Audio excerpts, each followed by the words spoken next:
Salut les humains et bienvenue dans ce nouvel épisode de la série Partout les dieux. S'il y a bien une chose qui saute aux yeux quand on commence à s'intéresser aux religions et aux pratiques de leurs adeptes, c'est qu'elles ont de nombreux points communs. Des points communs sur ce qu'elles croient, ce qu'elles prônent, mais surtout sur ce qu'elles interdisent. Tous les cultes, toutes les sectes, toutes les religions ont des interdits. Des interdits sur la bouffe, sur la consommation de produits modifiant les états de conscience, sauf dans le cadre de certaines cérémonies d'initiation qu'elles contrôlent strictement, sur les comportements sociaux, mais surtout sur le sexe. Car selon la théorie de la pente glissante, chère au puritain yankee fondateur des Alcooliques Anonymes, un verre de vin mène inévitablement au coma éthylique, un joint conduit forcément à l'héroïne et la masturbation au dérèglement des sens et donc à la débauche la plus effrénée. Mais arrête! Quoi? Tu fais rien qu'à m'exciter. Oh. Je vous mets en lien le commentaire que j'ai fait à la volée sur Twitch d'une vidéo du fameux frère Paul Adrien qui traitait du point de vue de l'Église catholique sur la masturbation. Et le whisky. Aussi, les gardiens de la pureté morale et physiologique n'ont de cesse de marteler que tout manquement, aussi minime soit-il, au respect de ces interdits aura pour inéluctable conséquence la déchéance physique et spirituelle du pécheur. Officiellement, nous disent les obsédés du culte, le but de ces interdits est la sauvegarde de la rectitude morale de l'adepte et sont donc un cadre nécessaire pour éviter aux croyants de s'égarer dans des pensées ou des actes qui mettraient en péril le salut de son âme. Salut éternel qui, rappelons-le, est le but ultime de la démarche spirituelle. Donc attention, on ne rigole pas avec ça. Mais est-ce bien vrai? Ces privations ont-elles réellement pour but d'aider le croyant à mener une vie plus agréable, plus paisible, plus équilibrée et plus heureuse? On peut légitimement en douter quand on constate les résultats pour le moins mitigés de cette philosophie de vie sur la santé mentale et physique d'une portion non négligeable de leurs adeptes.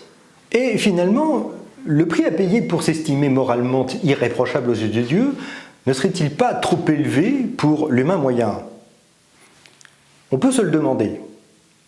On peut aussi s'interroger sur d'autres choses.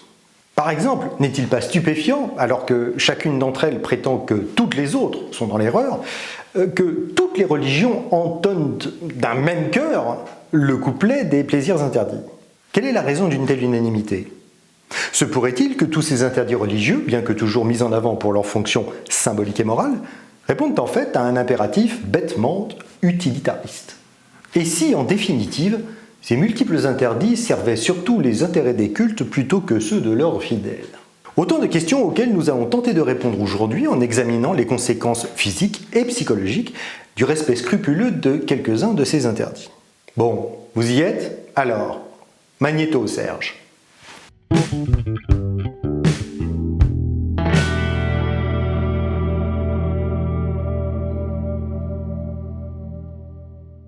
Toutes les religions le disent.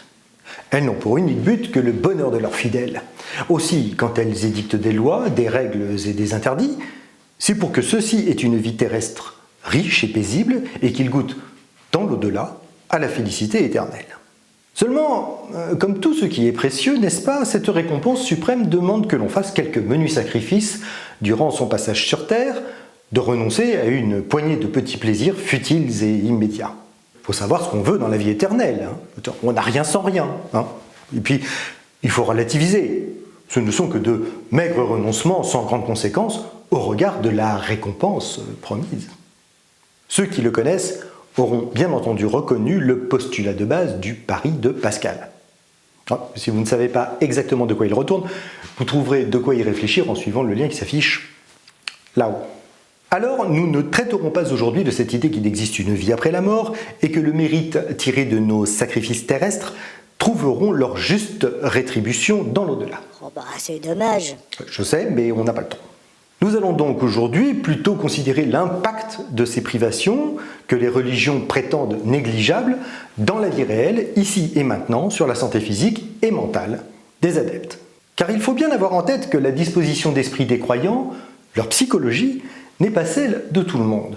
Alors, j'ai bien conscience que dire une telle chose ressemble fort à une généralisation abusive, Je vais donc, dans le chapitre à venir, tenter de vous convaincre du bien fondé de mon affirmation.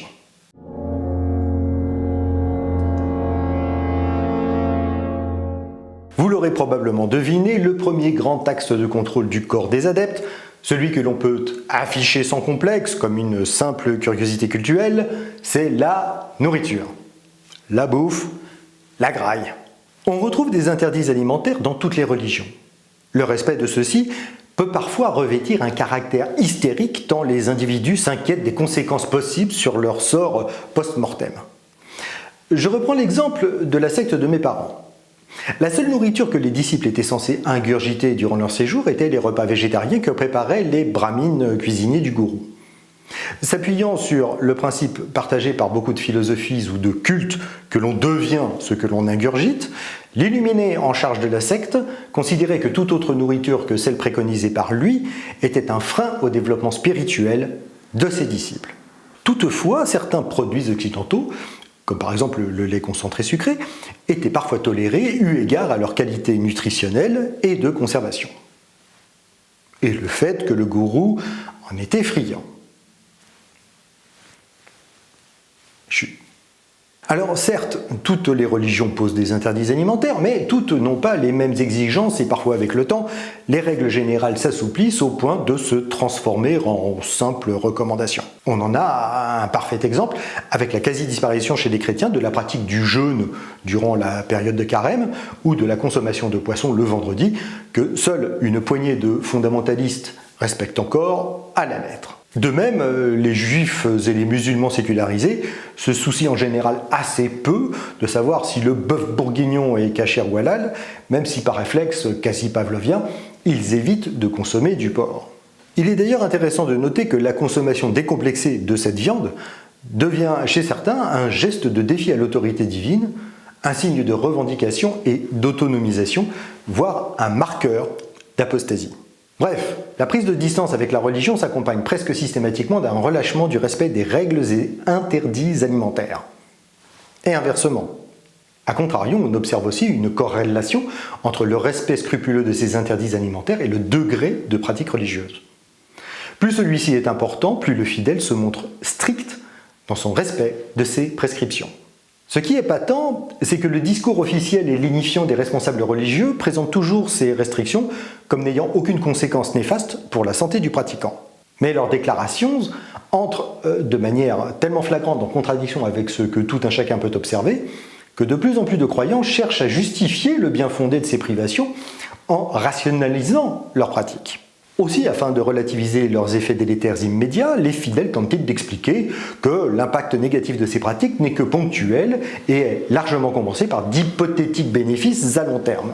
C'est ainsi que l'on a pu voir, lors de la dernière période de Ramadan, fleurir sur les réseaux sociaux une justification des effets positifs du jeûne pour la santé, reprenant les arguments pseudo-médicaux des tenants des cures de détox.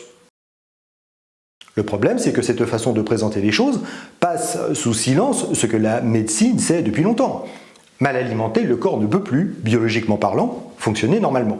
Ce défaut d'apport énergétique a pour conséquence mécanique une forte altération des capacités cognitives de la personne qui se prive de nourriture et de boissons. Il existe une abondante littérature sur l'augmentation des accidents du travail pendant la période du Ramadan, le jeûne provoquant soit des malaises, soit des pertes de vigilance aux conséquences parfois dramatiques, en particulier dans les secteurs du BTP et du transport. Car s'il est vrai que ventre affamé n'a pas d'oreille, il n'a surtout plus de jugeote. Lors d'une activité quotidienne normale, le cerveau consomme à lui seul environ 20% de l'énergie du corps. Notons que la privation de nourriture et d'eau est un moyen très efficace de briser l'esprit, la déficience physique entraînant mécaniquement une défaillance mentale mais aussi psychique. Nous y reviendrons.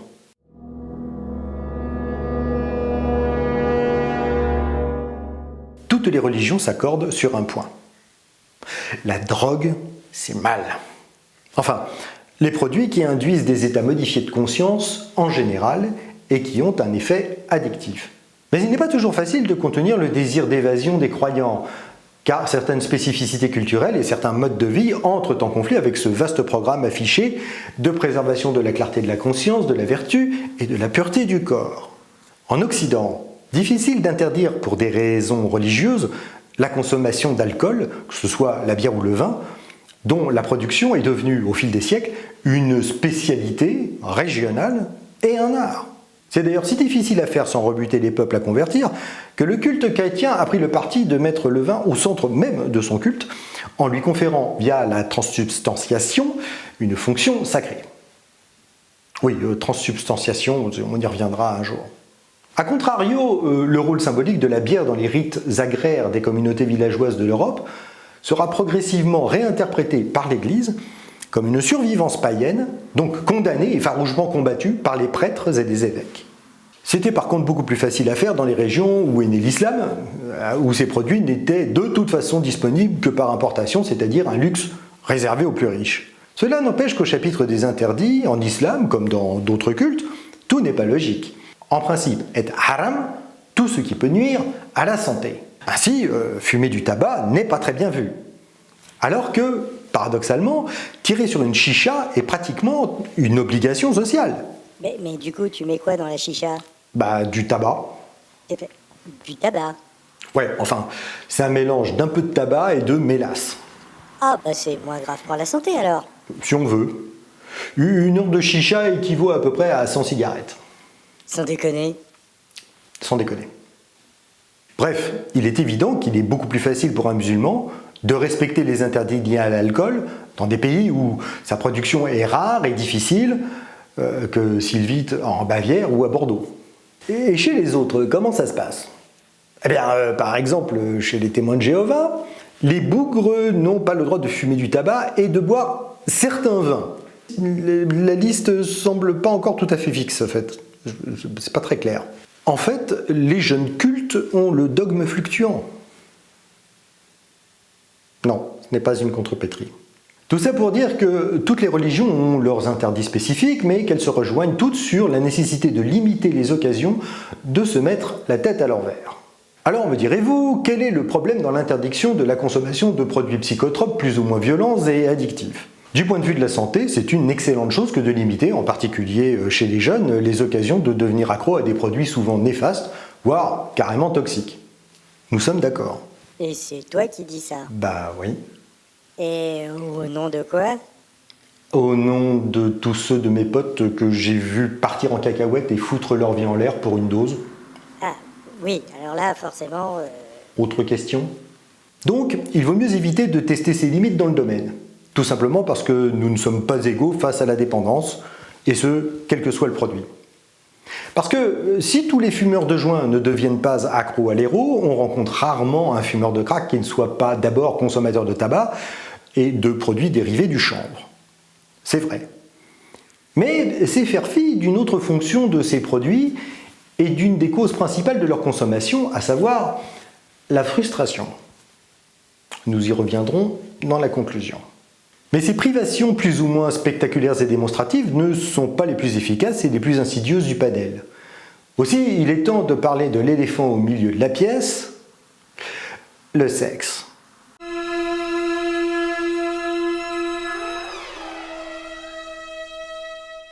C'est un interdit unanime.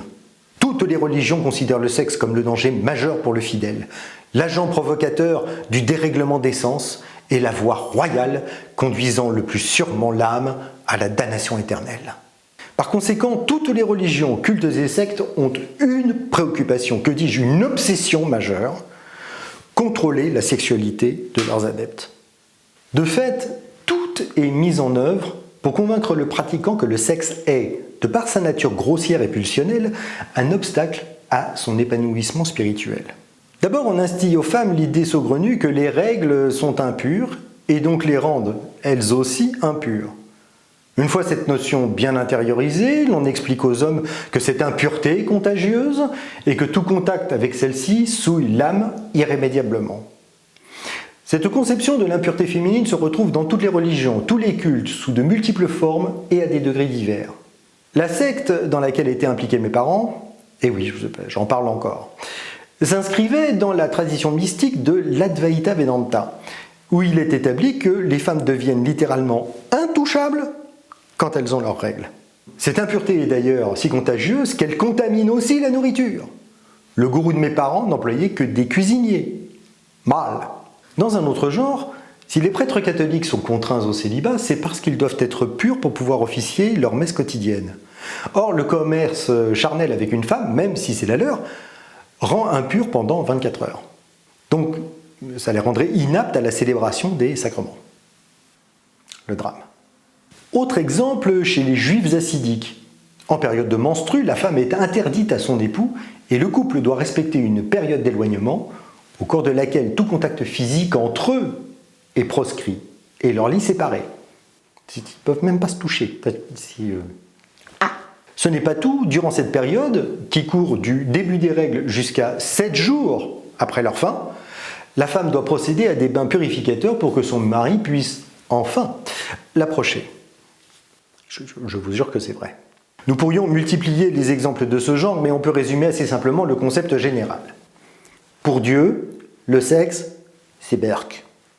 Conséquence de tout cela, la sexualité n'est autorisée que dans un cadre précis, selon des normes rigoureuses, dans son expression, sa pratique, son but, ainsi que dans le choix du partenaire. L'on retrouve donc, dans tous les cultes, un certain nombre de règles intangibles, dont la première est l'interdiction formelle de l'onanisme.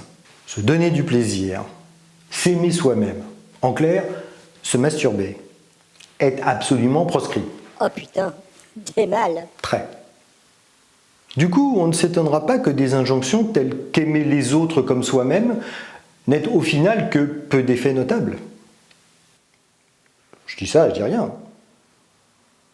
La deuxième règle est que le sexe ne peut avoir lieu que dans le strict cadre du mariage.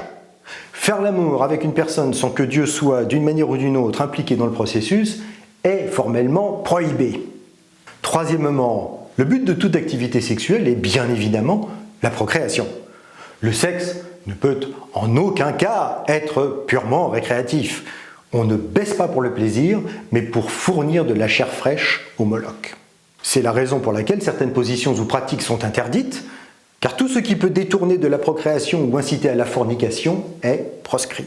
Cela va d'ailleurs assez loin puisque, comme nous l'avons vu, certaines religions justifient et organisent l'impossibilité de tout rapport entre les époux en dehors des périodes de fécondité de la femme.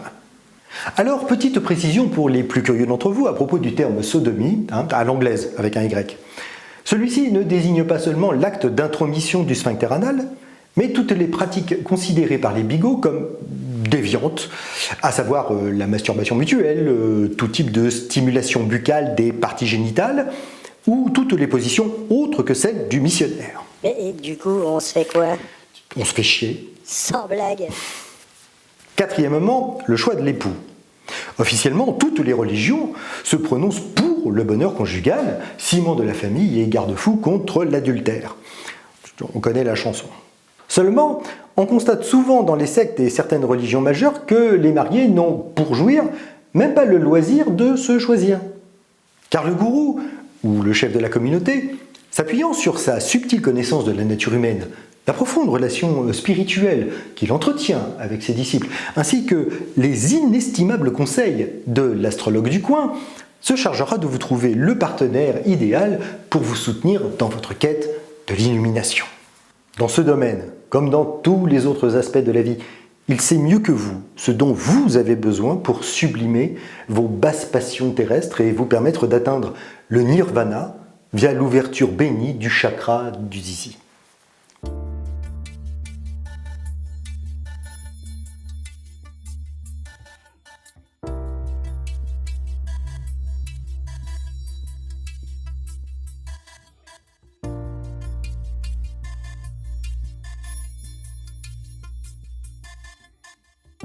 Certains cultes, comme la secte Moon, se sont fait une spécialité de procéder à des mariages groupés, réunissant parfois plusieurs milliers, voire dizaines de milliers de célibataires, qui, bien évidemment, ne se choisissent pas.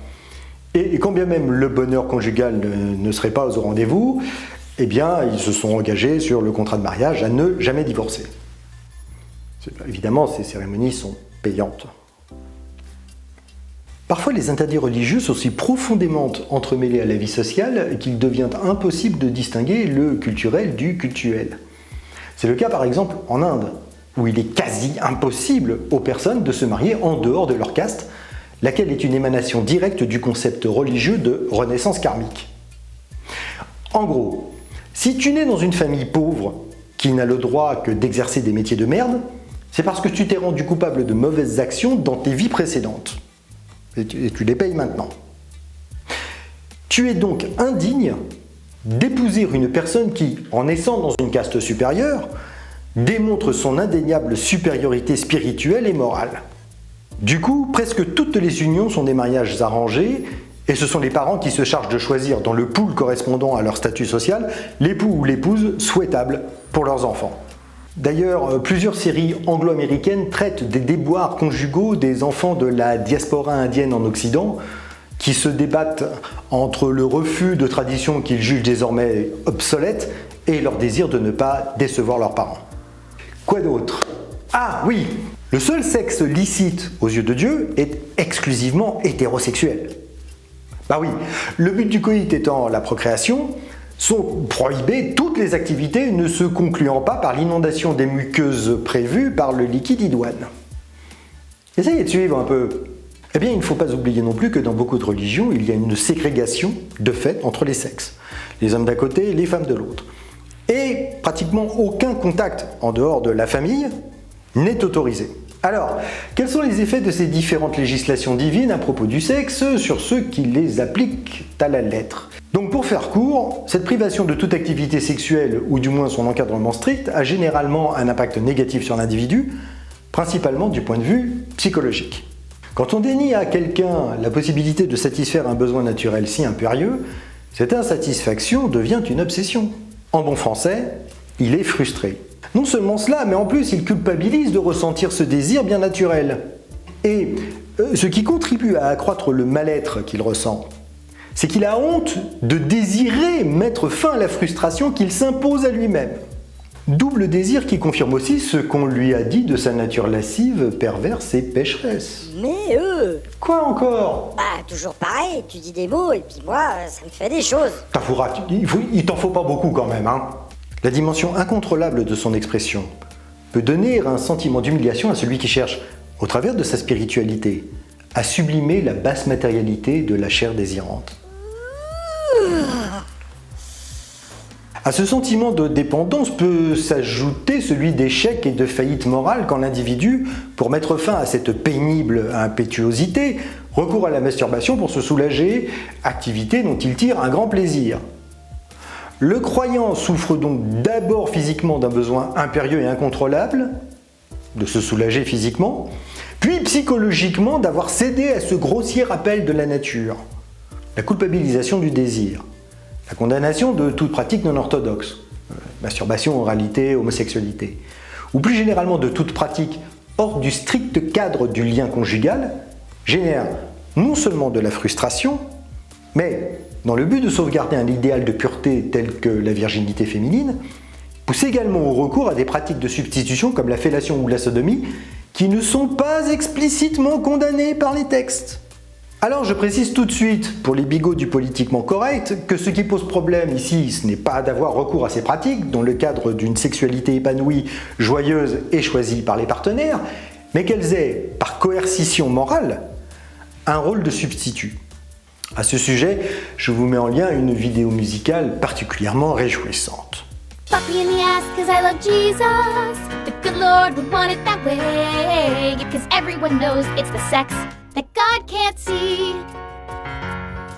Faisons donc, si vous le voulez bien, un petit bilan provisoire.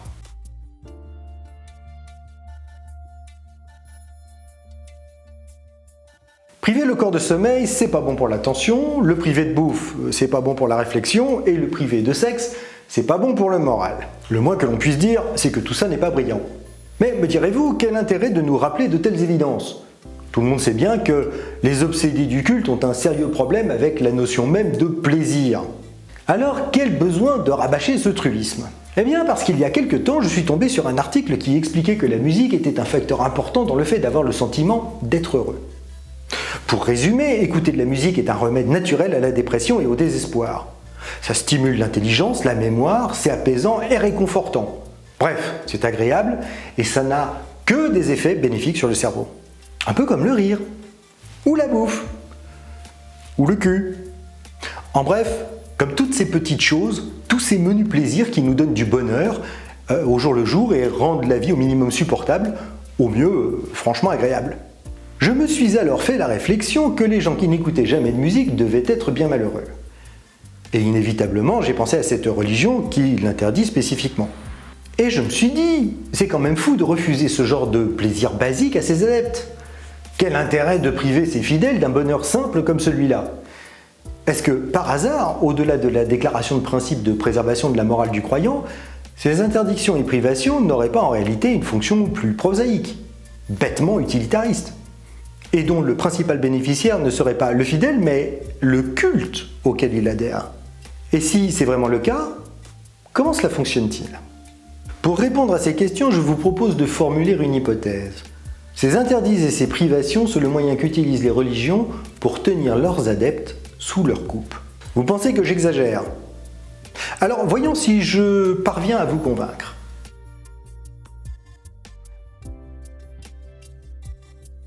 Réfléchissez-y 2 secondes. Quel meilleur moyen de rendre un individu dépendant de vous que de le persuader que vous êtes l'unique détenteur d'une solution miracle capable de soulager son mal-être, lequel ressurgira inévitablement s'il cesse d'y recourir. Rendre leurs clients dépendants d'une substance qui soulage momentanément une souffrance qui est elle-même entretenue par la consommation du produit censé la combattre, c'est exactement ce que font les dealers. Mais, me direz-vous, quel rapport avec les religions? Contrairement à ce qu'affirment un certain nombre d'illuminés, sans corps, pas de cerveau, et sans cerveau, pas de conscience, et sans conscience, pas de souffrance psychologique. En bon français, sans chair, pas de vague à l'âme. Nous avons vu que les religions, via l'affirmation d'un certain nombre d'interdits contenus dans leurs dogmes et pratiques, imposent à leurs adeptes un certain nombre de privations.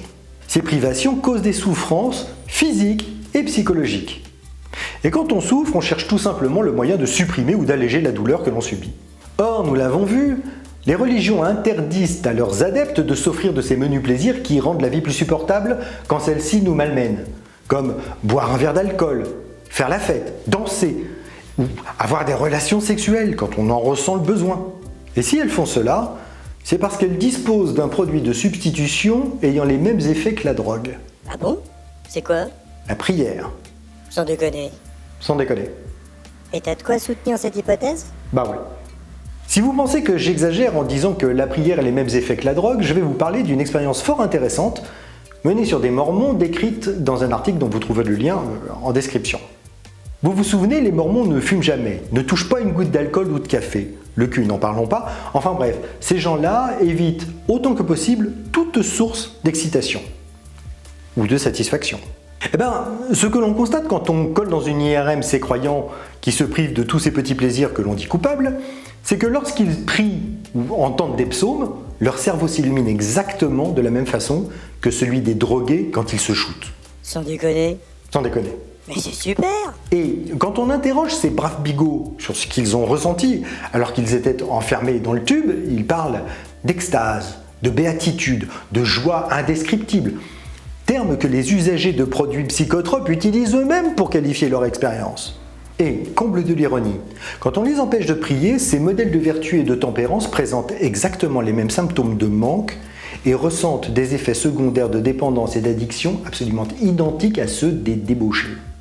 Seulement leur dépendance, au lieu de se fixer sur des produits tels que la coke, l'alcool ou le cul, s'attache à la prière. C'est dingue, non? Mais finalement, ce n'est pas si étonnant que cela quand on se penche un peu sur la littérature traitant des grands mystiques et la façon dont nombre d'entre eux qualifient l'état dans lequel ils se trouvent quand ils prient. Ils parlent tous de béatitude. Alors ça peut paraître étonnant, mais on sait que dans certaines circonstances, le cerveau est capable de produire naturellement, spontanément, de l'endorphine, laquelle est un antalgique naturel de longue durée, proche de la morphine. C'est d'ailleurs un phénomène bien connu dans le milieu sportif sous l'appellation de l'extase du coureur, qui décrit l'état psychologique dans lequel un athlète se trouve après avoir passé un palier de douleur. En 1984, une étude menée par des médecins américains a identifié dans la littérature sportive 27 expressions ou qualificatifs décrivant cet état particulier. Parmi les plus fréquemment utilisés, on trouva euphorie, spiritualité, puissance, grâce, vision momentanée de la perfection, flottement dans l'irréel. Le moins que l'on puisse dire, c'est que cela rentre en résonance avec ce que décrivent les mystiques. On peut aussi tirer un parallèle avec les pratiques BDSM, dans lesquels la douleur infligée au soumis sert de catalyseur à sa jouissance. Et cela nous amène aussi à nous interroger sur les pratiques religieuses de mortification qui, elles aussi, peuvent mener à une extase qui n'est sans doute pas uniquement spirituelle.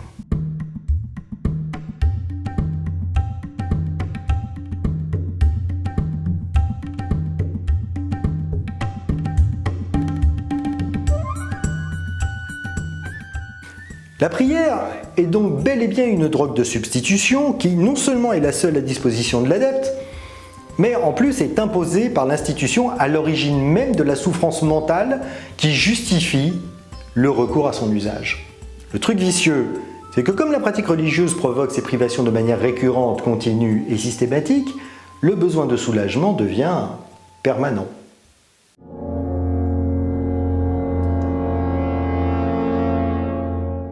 Si tu veux convaincre quelqu'un d'adhérer à ton idéologie, le moyen le plus simple et le plus efficace est, au préalable, de le détruire mentalement. Alors si tu es pressé, tu peux y aller à coups de pelle et de séances d'autocritique en camp de rééducation, mais ça manque de subtilité et provoque des effets collatéraux pas forcément souhaitables, comme la mort du futur adepte par exemple. Mais sur le long terme, en privant un humain de menus plaisirs quotidiens, de ces plaisirs qui permettent à celui que la vie bouscule un peu trop souvent de réguler son humeur, tu obtiens un résultat assez semblable. Interdis-lui la musique, la fête, les joies simples de la table, les contacts humains, le sexe, sous toutes ses formes, ou gâche-lui son plaisir en le culpabilisant de le prendre, et tu finis par pouvoir modeler son esprit à ta convenance. Dans cet exercice d'emprise mentale, la différence principale entre les sectes et les religions, c'est le temps dont elles disposent pour transformer un individu autonome en adepte dépendant. Les sectes n'ont que quelques semaines pour parvenir à ce résultat, donc elles accélèrent le processus. Les religions appliquent très exactement le même programme, seulement comme il est réparti sur une très longue période, la dilution temporelle donne l'impression que c'est moins violent. En gros, pour faire tomber une falaise de granit, tu peux y aller soit où j'ai la pression, soit tu laisses travailler les vagues. Outre le fait qu'elles ne sont pas pressées par le temps, les religions disposent d'une logistique incomparable puisque ce sont au minimum les parents et l'entourage proche de l'enfant qui se chargent pendant des années de procéder à son endoctrinement, souvent infligé sous couvert de conservation des traditions. Mais c'est pas le tout de convertir quelqu'un. Il faut ensuite l'empêcher d'aller voir ailleurs si l'herbe est plus verte. Il faut donc le garder captif et dépendant, psychologiquement et ou socialement. Et afin de maintenir les adeptes en état de dépendance, les religions organisent et justifient l'empêchement ou la contrainte de la satisfaction de certains besoins vitaux, qu'ils soient physiques ou psychologiques. Ces privations entraînent des souffrances mentales que la prière, agissant comme une drogue de substitution, soulage momentanément. Les religions créent donc volontairement chez leurs adeptes un état de dépendance envers elles. C'est profondément immoral, car cela tient à la fois de l'abus de pouvoir, d'autorité et de confiance. Mais paradoxalement, cela nous donne à nous, athées, de sacrées armes pour combattre l'influence délétère des cultes mortifères. Car il nous suffit, pour que leurs adeptes les abandonnent, que nous leur fassions découvrir d'autres sources de satisfaction dans la vie que la dévotion à un être imaginaire. Alors, soyez un exemple pour toutes les personnes en état de dépendance religieuse avec qui vous êtes en relation. Si manger, boire, danser, rire, jouer, jouir sans complexe vous rend manifestement heureux, vous leur donnerez sans doute envie de vous imiter et de découvrir qu'il est fort agréable de profiter de la vie car, jusqu'à preuve du contraire, on n'en a qu'une. Ciao.